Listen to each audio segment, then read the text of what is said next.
I'm Sarah, I'm 11, and my religion is Islam. This is my life. I can't talk. Hello, baby. Mwah. Even if I'm like an adult, I will not be able to resist bounce castles. My hobbies include hanging out with my friends and making things. These are just little flowers and bows and things that I've made. This moustache. I've made a glove. It's kind of useless because I haven't made the other one yet. My dad's from Algeria, so I grew up a Muslim. It's a big part of my life. Right now I'm fasting during the daylight hours for the holy month of Ramadan. It's quite difficult sometimes, but then when you finish eating dinner, you realise how easy it was. It's something all Muslims must do, if they can, under the 5 pillars of Islam. I'm taking part this year to show I'm ready to become a young Muslim woman. I really want to be like a fashion designer when I'm older. Okay, then Adam's wearing a Prillo shirt and then some shorts from somewhere. Do some modelling, babe. Come on. See, look, he's a model. He's a model. I could just do like a Coco cam. I've been wearing my hair out a lot recently because I'm going to wear a headscarf soon. I'm also preparing to start wearing the Muslim headscarf, the hijab, full-time like my mum.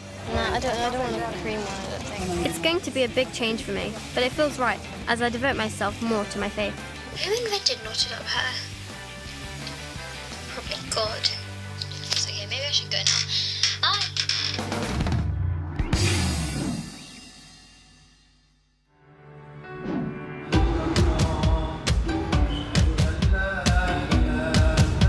Islam is the second largest religion in the world, after Christianity. It has more than 1.5 billion followers, called Muslims. In Islam, we believe that there's only one God, and Allah is the Arabic word for God.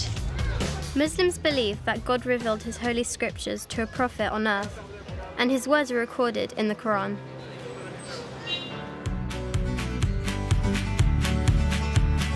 To understand what it's like to be a Muslim, you need to understand the 5 pillars of Islam. These are 5 ways our religion makes a difference to how we live our lives. They're like duties of a Muslim because every Muslim needs to do all of these things in their lifetime. The first pillar is Shahada, the basic statement of the Islamic faith. In Arabic, it's Ashhadu an la ilaha illallah, ashhadu anna Muhammadan Rasulullah.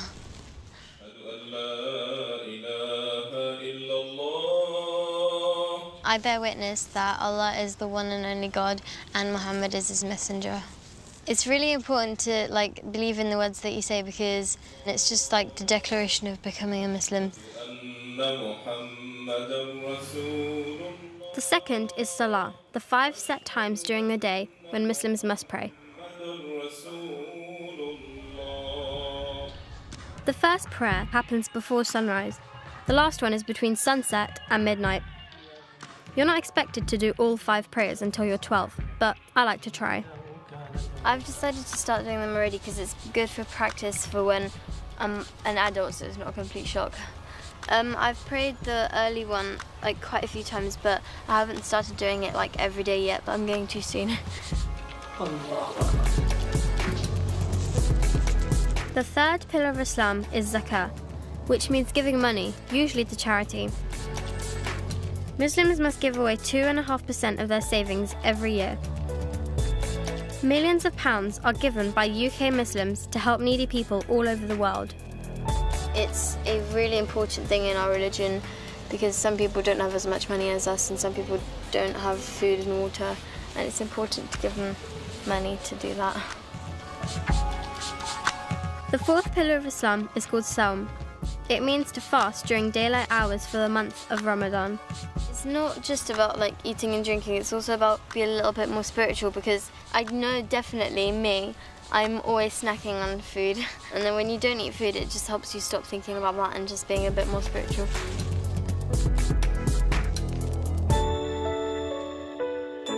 The fifth and final pillar of Islam is Hajj. This is when Muslims from all over the world gather in the holiest city of Islam, Mecca in Saudi Arabia. It's where the Prophet Muhammad came from. It's basically a pilgrimage that every Muslim needs to make at least once in their lifetime. The 5 pillars of Islam are the basis of Muslim life and how we put our faith into action. I think it's because it's kind of like a metaphor, because pillars like hold things up. So like if you do these 5 things, then it will hold you up and like make you a good Muslim.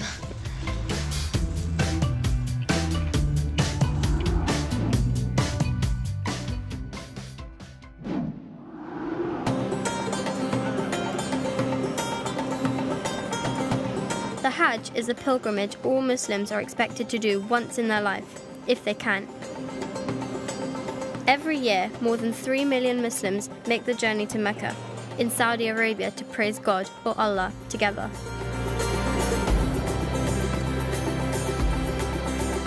It's the largest annual gathering of people on earth. The crowd is so big, it would fill Wembley Stadium more than 40 times.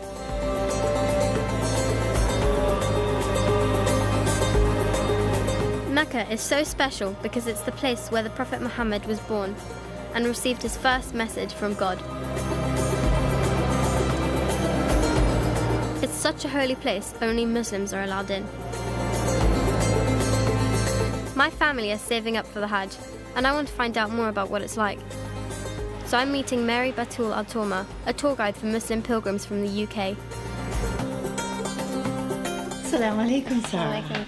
The first time you went to Hajj, what were your first impressions and what did you do? What really was quite awesome was the fact that I was in the midst of about 3.5 million people for the first time in my entire life. The atmosphere is wonderful, and you've got people from all over the world, from Malaysia, Indonesia, Turkey, South Africa, the Middle East, Europe, America, Canada. So it's really, really quite exciting. So tell us what happens when you go to Hajj and when you're doing it. Hajj is a very important rite of passage for Muslims. So you go to Mecca, and this little cube-like building here is what we call the Kaaba. It's very significant in the sense that it signifies the oneness of God, and that we as Muslims all around the world, wherever we are, we all pray towards the Kaaba, signifying the oneness of God. The Kaaba is at the centre of the Grand Mosque in Mecca, and it's the holiest site in Islam. It's the one place all Muslims turn towards when they pray, wherever they are in the world. During the Hajj, millions of Muslims walk around the Kaaba 7 times anti-clockwise to submit to Allah. This is a piece of the cloth that covers the Kaaba. Because it signifies God and God's house, we as Muslims want to elevate it and respect it as such. It's cleaned every year, and then it's covered every year with a new cloth. And this particular pattern is drawn out and is sewn into the cloth with gold thread. Real gold. Real gold thread. That's amazing. Yeah. So there are lots of people who spend the entire year of their lives making this cloth for the Kaaba. The next stage of the Hajj is to walk or run 7 times between the hills of Safa and Marwa. By the time you've done the circuit of the Kaaba and done Safa and Marwa, you have walked probably about 3.5, 4, 5 kilometers. Oh, that's a lot. So it's quite a lot. Then the pilgrims travel to the plain of Arafat, which is where the Prophet Muhammad delivered his last sermon. And Arafat, it's the most important day. It's the day when Muslims seek forgiveness from God for all their past, little mistakes. Yeah. And they pray to God for a good life, to be able to try to think very carefully about how they live their lives in the best way possible. Finally, the pilgrims return to Mecca and perform one last important ritual. On their way there, they stop at what we call the Jamarat, which are big stone pillars, and represents the kind of bad omens of this world, and the temptations of getting back into bad habits. So what we do, we take these little pebbles and we throw them at the Jamarat. It's about physically rejecting all the bad that might come and sort of tempt us to do wrong. And then we walk into Mecca to do our circumambulation of the Kaaba again. And this is all walking, Sarah. So this is it is hard, especially because it's so hot. The Hajj takes place in temperatures of more than 30 degrees Celsius. Batul's job is to help look after people so they don't get lost or become ill from the heat. A trip like this takes a lot of planning. This is the dress for Muslim men who go on Hajj, and it's 2 very large pieces of white toweling. Okay? So it's like a great big bath towel. All Muslim pilgrims wear ihram, special clothes that unite them as equals before Allah.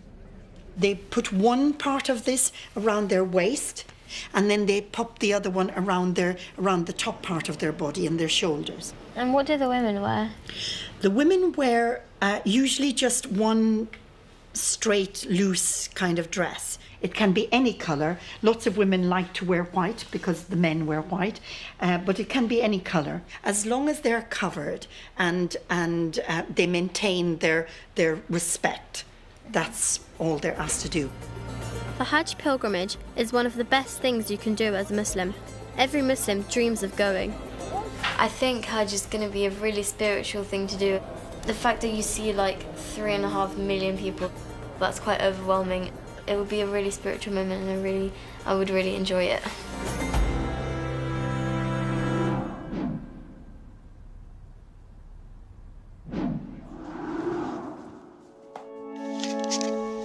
Hi, my name's Kaisan. I'm with the filming crew in my kitchen, in my house. Kaisan lives in East London.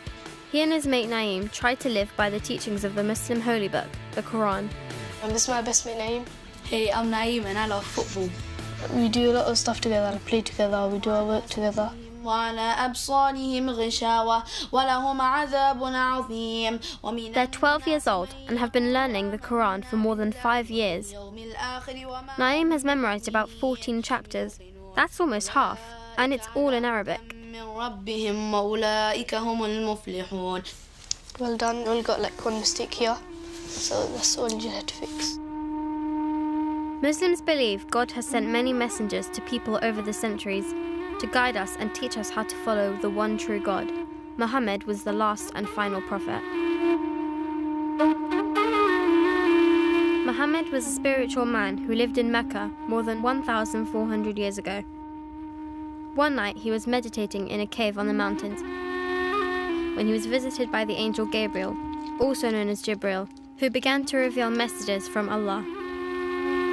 Angel Jibril, he gave a revelation to him. Allah told that angel to go to him and reveal bits of the Quran to him so he would spread the word to other people. The words were remembered and recorded in the Quran. They are the basis of Islam and teach Muslims how to follow the one true God. In the Quran you have like little things that kind of make a big difference, like little lessons that we learn. Don't lie or speak nicely to your parents. So we try to learn these stuff and his characters from our Prophet. It's important to learn the Quran in the original Arabic it was written in, but you can understand the main messages through English translations. Give thanks to Allah. Whoever gives thanks does so for the good of his own soul, meaning thank God for all the good things in life. Whoever brings God a good deed will receive 10 times as much, meaning we believe God rewards our good deeds. And you believers don't say one thing and do another. That is most hateful in the sight of God. To say one thing, then do the opposite, meaning in Islam living out what you believe matters.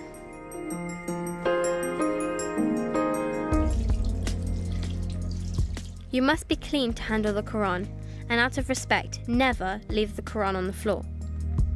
Quran to me is like really important because it's the words of God, and Islam is a way of life. It's not only a religion, but it tells you how to live life. It's like little lessons that we learn and stuff like manners and stuff. These things come from the Quran, so we can learn these lessons and we can implement it in our life.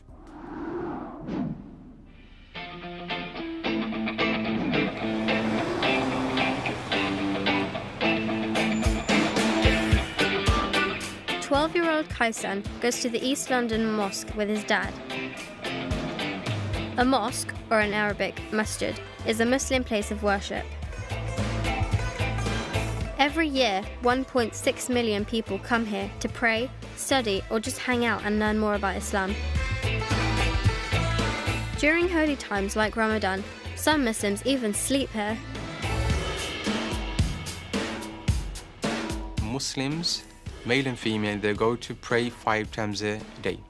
They go to the mosque to learn from the Imam, to learn the Quran, to learn how to worship God, to learn how to become human beings. We believe that the mosque is the heart of the community. You won't find any pictures of God or the Prophet Muhammad in a mosque or holy shrine, because images of their faces are considered disrespectful, but you will often find the most amazing Islamic architecture.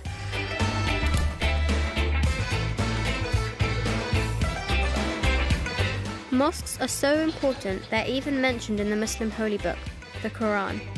The Prophet Muhammad, peace be upon him, he said that whoever builds a mosque for God, a masjid, in this world, then God will build for him a mansion in paradise. Men and women have separate prayer halls at the mosque. At his mosque, Kaisan prays with his dad in the men's section. During prayers, everyone faces the Qibla, a niche in the wall pointing towards the Kaaba in the holy city of Mecca. There's a verse in the Quran which Allah says, the whole world has been made a mosque for you. So it's like, if you're anywhere, you can always pray.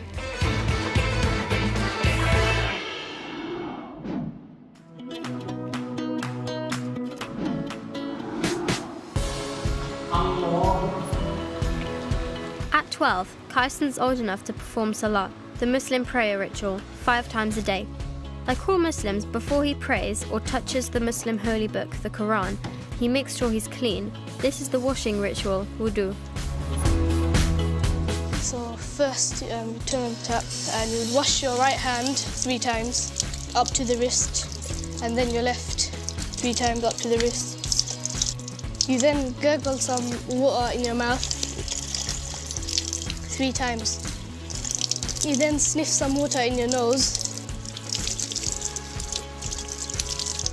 After that, you wash your face from your forehead to your earlobes to your chin.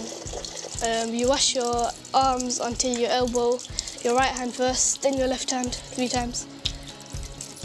You then wipe your head all the way and come back down, and you can put some water in your ear, and then you go into washing your foot. It's important to be clean for prayer because prayer is a form of speaking to God. So you want to be clean with him because he's the creator, so he deserves to be worshipped clean. So your right foot first up to your ankle.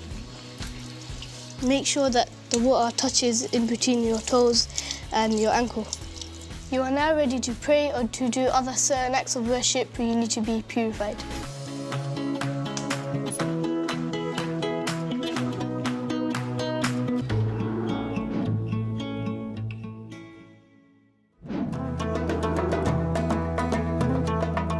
Muslims can pray anywhere, it doesn't have to be in a mosque.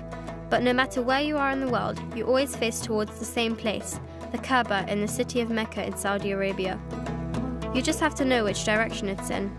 If you're anywhere, you can always pray. You just have to figure out direction of Mecca.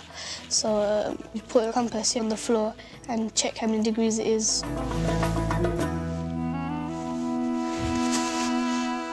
First action of prayer is your intention. So you stand on the prayer mat and you think, who are you praying to and what are you praying? You raise your hands like this and then you say Allahu Akbar. And once you've said that, you've started your prayer. When you're making the intention, you're remembering that God is in front of you and he's listening to you while you're praying. He can hear you and he's listening and he'll respond. We do a set number of actions in a certain order. It's to unite your mind and soul and body all together. The first thing I say in my mind is Bismillahir Rahmanir Rahim. This means in the name of Allah, the most gracious, the most merciful. There are 99 names of Allah. All of them, they all describe him. But one of my favourite names is probably Al-Khaliq. which means the creator. That really has like a big impact on the way I like live life and refer to him as, because like when you pray, if you think he's the creator, you don't have any other like doubts or anything. You just know he's the creator, so he just deserves to be prayed to. When Muslims kneel down in prayer, only the palms, knees, forehead and nose touch the ground. At the end of the prayer ritual, we bless the two angels who keep an eye on us in everything we do. There's one angel on like your right shoulder and one left. The angel that records the good deeds is on your right, and the angel that records your bad deeds are on the left. Bismillahir Rahmanir Rahim. You feel this kind of connection with Allah, like you're talking to him. Ar-Rahmanir Rahim, Maliki Yawmiddin.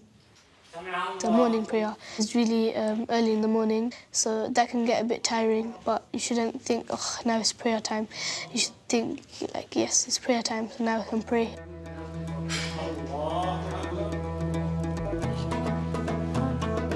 The feeling of everyone is doing the same thing and you're all praying to the same God in the same way, in the same language. The way that you call a Muslim a brother and a Muslim lady a sister. It's like you have a connection with everyone, and like you feel like all the Muslims are together and you're praying to like one thing. So it feels like really united.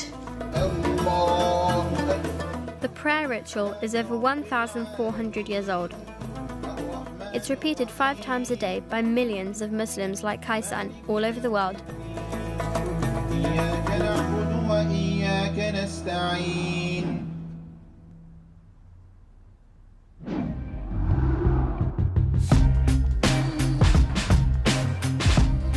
It's the month of Ramadan, and I've been fasting for 21 days.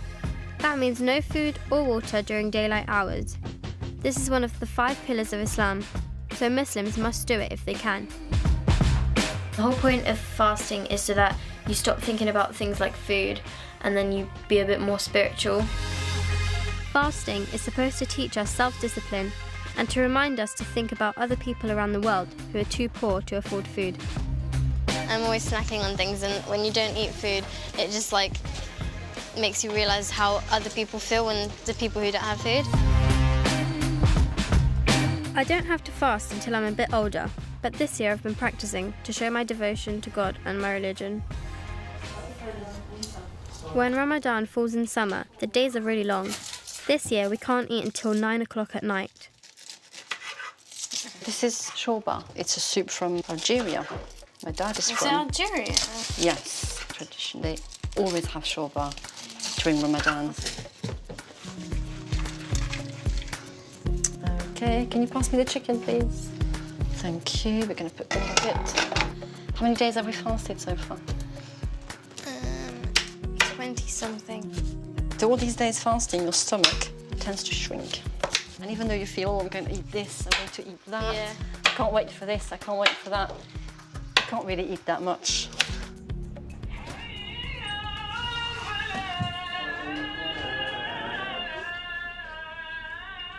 When sun sets, it's time to break our fast. Allahu Akbar. إياك نعبد وإياك نستعين. Ramadan falls on the 9th month of the Islamic calendar and lasts for around 30 days. It was during Ramadan all those years ago when the words of the Holy Book, the Quran, were first revealed by God. Ramadan isn't just about fasting. Many Muslims spend more time praying and reading the Quran,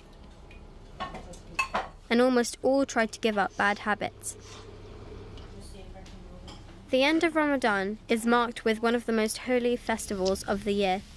It's currently 1:30 in the morning. Eid tomorrow, so really excited for that. Bye.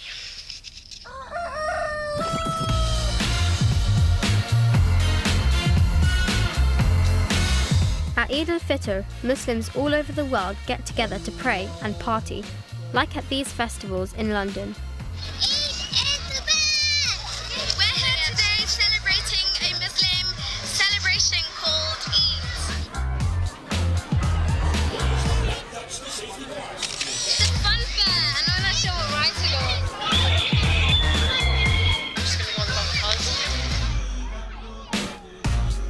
But Eid is also a time to reflect and feel close to God. So it's thanking God for having the strength to do the fast, thanking God for that opportunity, thanking God for his forgiveness, because forgiveness and salvation are things upon great acts of worship. It's something that we expect.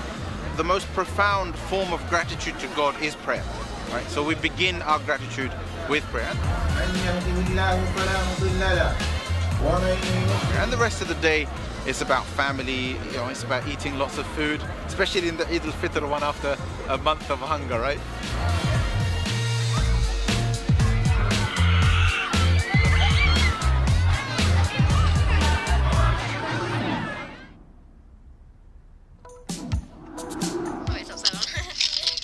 Okay, so we're off to school. Boring. This year's a big year for me. Jumper. I've moved up to secondary school with one of my best friends, India, and I've started wearing the Muslim headscarf, the hijab, all the time when I'm out. Selfie. It was a decision I made as part of my faith. No, I like that one. That one's better than the other one. What was it like first wearing a headscarf, like first going to high school wearing it? I was a little bit nervous, but I guess every year 7 is a bit nervous when they go to high school. It's just because I was so different because I was wearing a headscarf. But Yeah, like I remember when I first saw you coming in, I knew you were, but I just sort of forgot in the moment. But now I'm used to it. the word hijab comes from the Arabic for veil. It describes headscarves worn by many Muslim women. When they pray, some men also cover their heads and wear modest clothes that reach the knees. Wearing a headscarf kind of shows that I'm proud to be a Muslim because it's something that I'm like sacrificing. I'm like giving up like doing hairstyles and stuff like that for my religion. I've changed a lot this year. I think 12 would be my favourite age because you're still like a little child, but you're not really like a teenager yet. So I've changed a lot, but I'm still pretty much the same person. Being Muslim is not just about believing in God, it's also about being a good person. Like, you can't just believe in God and not be a good person and call yourself a good Muslim. You have to be a good person as well. Nice meeting you. Bye. Bye.